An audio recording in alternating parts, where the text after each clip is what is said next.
Good morning, everyone. Pardon me for being very late.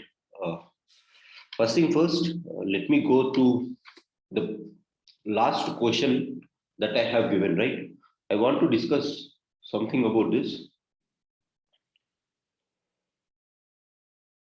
Now, the question is the positive attitude is considered to be an essential characteristic of a civil servant who is often required to function under the extra stress. A positive attitude is considered to be an essential characteristic of a civil servant who is often required to function under extreme stress. What contributes to a positive attitude in a person? What constitutes to a positive attitude in a person? This is the question. Many people have written what contributes to a positive attitude in a person. Uh, I didn't understand whether I have not understood it correctly or whether you people have misunderstood it. Right? In this, there are three parts. See, whenever you are writing an answer, first know how many parts are there in the question. Because few people, even though you are writing, you are not understanding how many parts are there. Few people, they are neglecting the parts. In this, there are three things that you have to write. You have to write what is positive attitude. You can start with what is attitude, what is positive attitude, and what is negative attitude. Right? A brief introduction, not more than 3 sentences or 4 sentences together.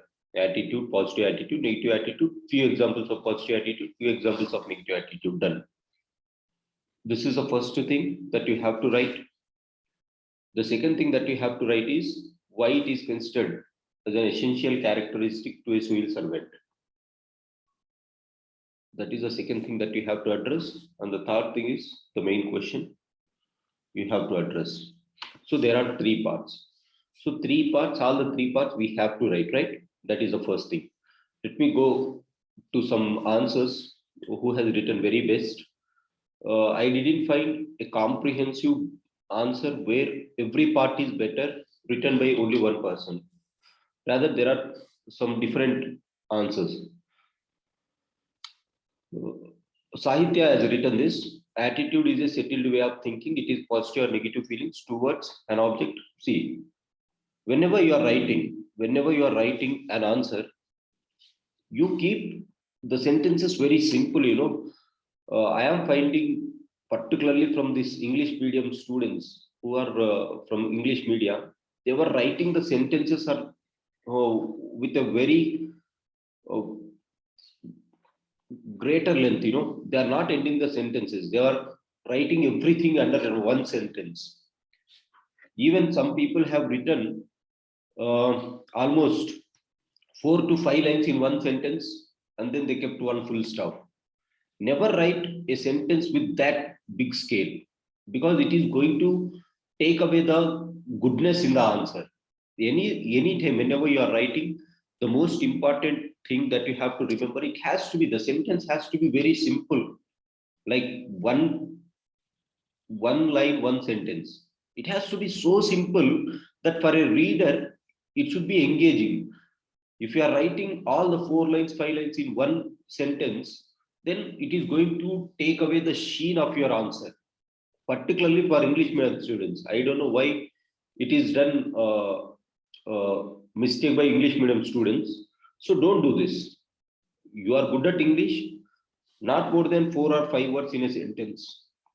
That should be the way in which you write. Don't go beyond it, right? Otherwise it won't appear that good, that effective. That is the first thing while you are writing. I said there has to be introduction.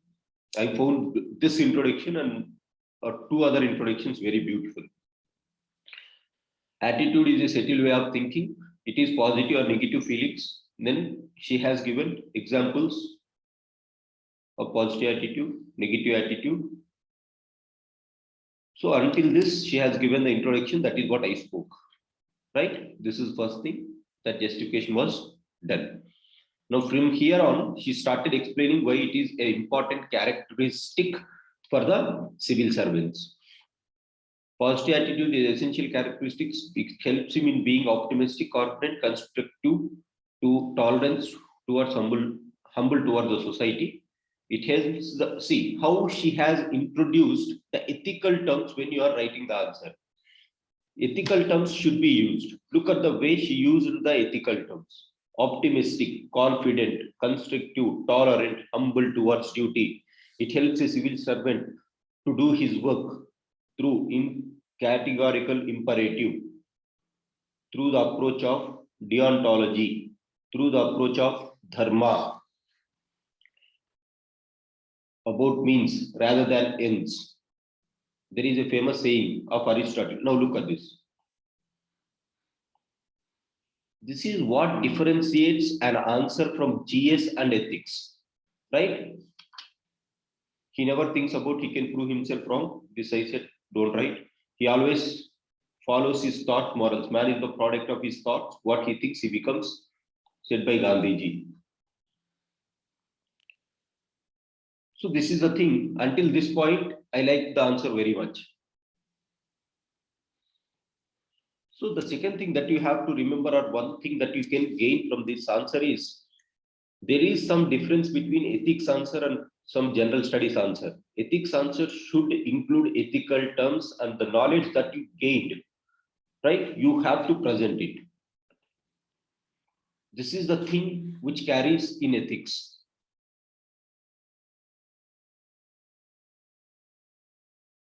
So until this point, she has written it beautifully well. Let me go through some others who have written these type of answers.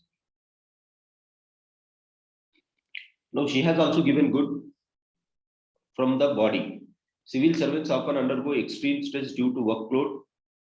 Now, if you look at this question, previous paper, she has forgotten the third part in the question, right? You should not forget this. First thing, remember that how many parts are there in the question, right? If you are forgetting, that becomes a half answer. Now, civil servants often undergo extreme stress due to workload, political pressure, deadlines to complete the work, and incomplete stuff, and sometimes face bullying and harassment by seniors. I said not to write this, and by influential persons. Sometimes, even after best efforts, they face failure and disappointment. Under such circumstances, only positive attitude can help the civil servant. This is also a good thing. Why positive attitude is very important. Similarly, there was one more girl who has written in the same lines, right? Now, there is some problem in the civil servants, hence positive attitude is very important. That is how they have given this. And this is also a best way or a better way to present the second part of the answer. Equally good is one more person's answer in these lines. This one. Civil servants face are the face of the government, so they encounter extremely challenging situations on daily basis. They often undergo extreme stress due to workload, political pressure, and to fulfill high expectations of society with limited resources. They are often face failures and disappointments. This may tend to create negative attitude in them, but having positive attitude and maintaining it in every situation make them to do their job effectively and efficiently. And studies have shown that positive attitude provides better ability to cope up. And she has also given a decent second part, right? The second part is very decent here.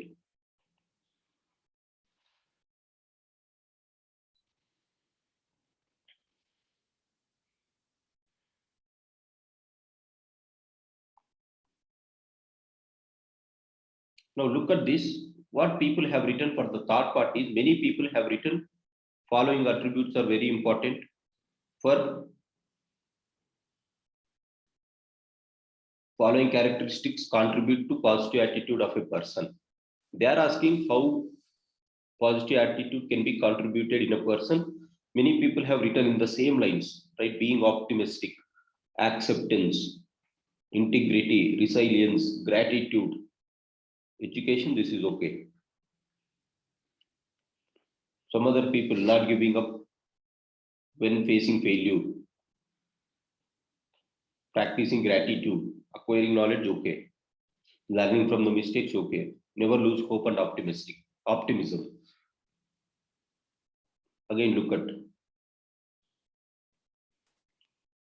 Murli has also written the same way. Optimism, humbleness, resilience, acceptance. Now the question is what contributes to a positive attitude in a person? Understand the question perfectly. What contributes to a positive attitude in a person? ఏది contribute చేస్తుంది positive attitude కి అంటే you are writing some traits of positive attitude.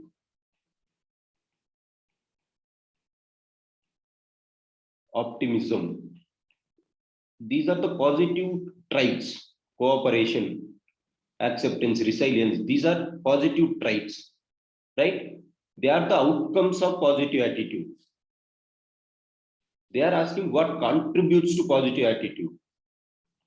So the question here is, it is speaking what is very essential for building up the so-called positive attitude in a person. That is the question. So what you have to write is the factors which are contributing for building a positive character in a person. That is the answer for this. For example, I found only one person who has written that. Contributions to positive attitude in a person. Role of education, family and society. Democratic attitude, bureaucratic attitude, logical attitude. He has given something. Greater leaders have the ability to make others behave. So inspiration from great leaders. A support, encouragement from higher authorities, experiences of senior officers, spirit of service. Some other contributions are accountability, transparency, faithfulness, responsibility, compassion, tolerance, forgiveness. So the question what it is asking is what contributes to a positive attitude formation. This is the question. Understand clearly. Contributes to positive attitude formation. Now I said in the contents of attitude formation, you have three: cognitive, affective, and behavior. In each and every part, that is cognitive, affective, and behavior, you have someone who is playing a good role in forming that attitude. So in order to form positive attitude, you have to go to the same content of attitude and you have to build your answer there. Right? In cognitive component, knowledge is going to play a crucial role. Who is the contributors here? Your school, the books that you read, your self-experience, predispositions. In order to overcome these predispositions and to build up a positive attitude, what are important? Overcome prejudices and stereotypes. Role of religion is playing a crucial role. Society, right? Society based norms. Next, I said effective internal functions. That is going to depend upon the biological traits of the human being, physical being, mental well-being, psychological well-being of the individual. Next, if you look at the behavioral component, societal, political, economic rules are going to determine the or are going to contribute to the positive attitude, like the rules, norms, laws.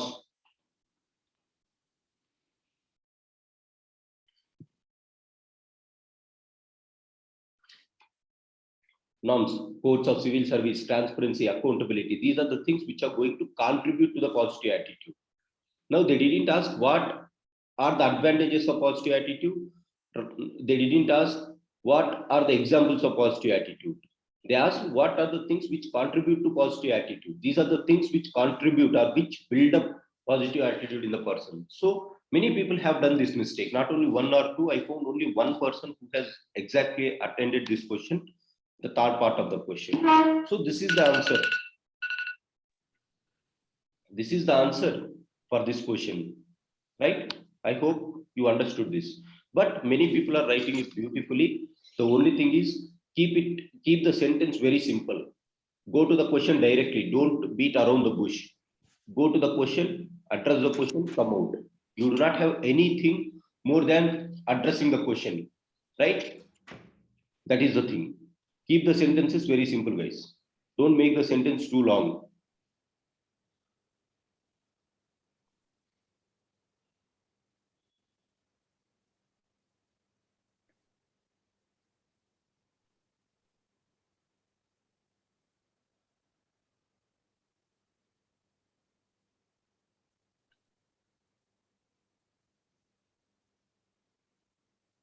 So today I am going to discuss or start here. That is called moral attitude and political attitude, social influence and persuasion. Now here, moral attitude and political attitude. Again, if they ask any question on this, you have to start with what is attitude and then go to the question of what is moral attitude. Not all attitudes are concerned with morality. Not all attitudes are concerned with morality. Moral attitudes are based on the moral constructions of a person, that is what is right or wrong. So what is moral attitude? That is based on the moral convictions of an individual, right? Based on the moral convictions, how far a person is morally strong, than that he will be having that moral attitude, right? Now morals impacted by, I have given one example here. Morals are impacted by, again, the source of morals: family, religion, schools, society, court of law, right?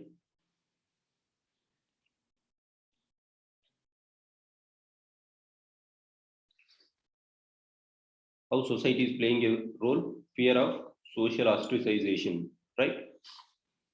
That is how you can build morals in a person. And I said, what is morals? Morals are individual values.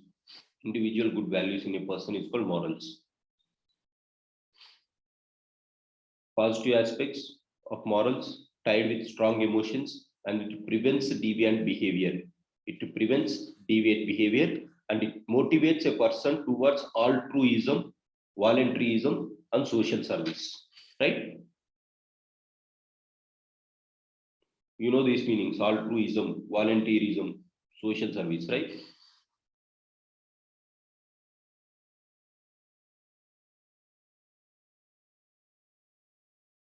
Now, a person with strong emotions, that is different moral attitudes, conflict due to intolerance, religion, nationality, laws. For example, jihad, sacrificing one's life for a cause, terrorism. He considers that this is the strongest emotion, which is very important, right? This is the negative implication of strong emotions. This is the positive implication of morals tied with strong emotions. Morals can be with strong emotions, right? Here, people again will have morals which is tied with strong emotions, that is extreme favorism to one religion, and then that is also very wrong thing, right? You should know what is correct and wrong. That is why thoughts are very important here.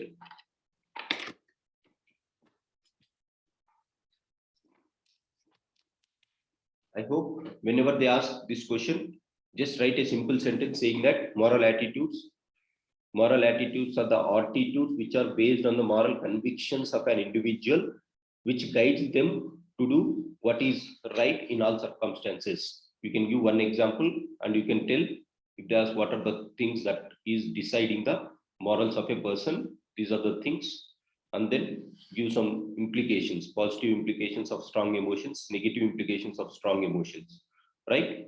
This is the thing. And then political attitude, again, political convictions are the ideology to which the person is inclined to, or how he is seeing politics, is called political attitude, right?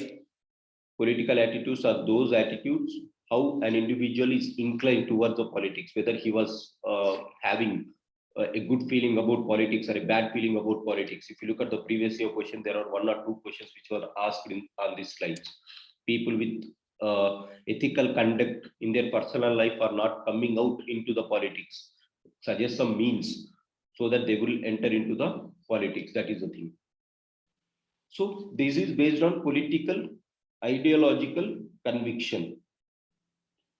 Based on the ideological convictions of the politicians, politics are based on, or the political parties' ideologies.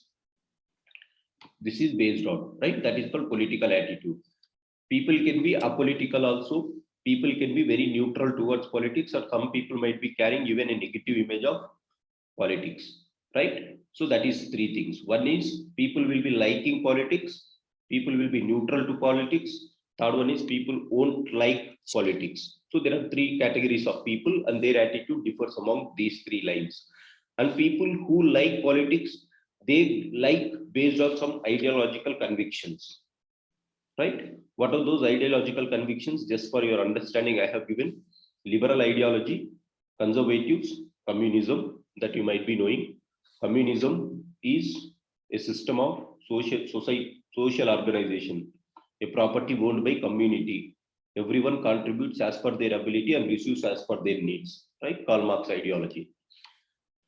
So communism is a philosophy, political ideology, which believes that the state should be owned by the workers and it is for the community, ownership of the community. They do not believe in ownership of individuals.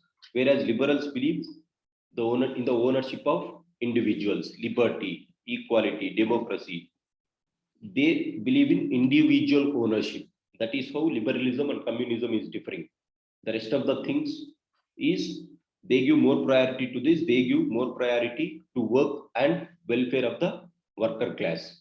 Now, conservatives are the people, as the term itself indicates, conservatives are those people who want to be conserving the existing system, status quoist. They do not want to go for sweeping reforms.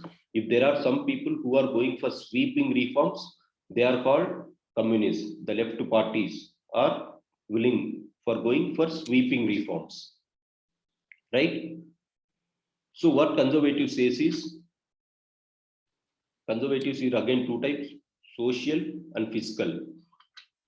In USA, Republicans are called social, oppose abortion rights, same caste marriage, one person, one marriage. So they are conservatives, right? In India, BJP government is a conservative government. Left government is a communist government. Congress government is a liberal government, right? Or central government. Fiscal conservatism, minimum government interference or influence. Then they have said what is socialism? Means of production, distribution, and exchange should be owned or regulated by the community as a whole. Gandhi, pacifist, socialist, social conservative, economic decentralization. So Gandhiji have all the ideologies, all the political ideologies in him. He believes in ahimsa, right? He believes in socialism. He believes in social conservatism also. That is Varnashrama Dharma. He supports Varnashrama Dharma. As a result, he becomes conservative also. And he supports economic decentralization. Nehru, he is a pacifist, social liberal, planned economy, right? These are the differences. And the examples are like this: right, left, center, and regional parties in the country. You might be studying that in your politics, in your political polity, right? Now, political parties mobilize people by caste. So, identity-based politics is one issue. What is this identity-based? Your identity, based on your identity, that is based on caste, community, race, religion, ethnicity, language. These are various identities, right? So the first main issue in India is politics are mobilized based on identity. So this is one issue, mobilize people based on caste identities, community identities, religious identities. So it makes political attitude in India. It is a major component of political attitude. Caste equations, personalized schemes. They go with schemes which is favoring higher caste or lower caste just to get election benefits. That is one issue that you have. Ideology or development. So in India today, ideology or development is no more the basic right. No government has a strict ideology like conservatism, like liberalism,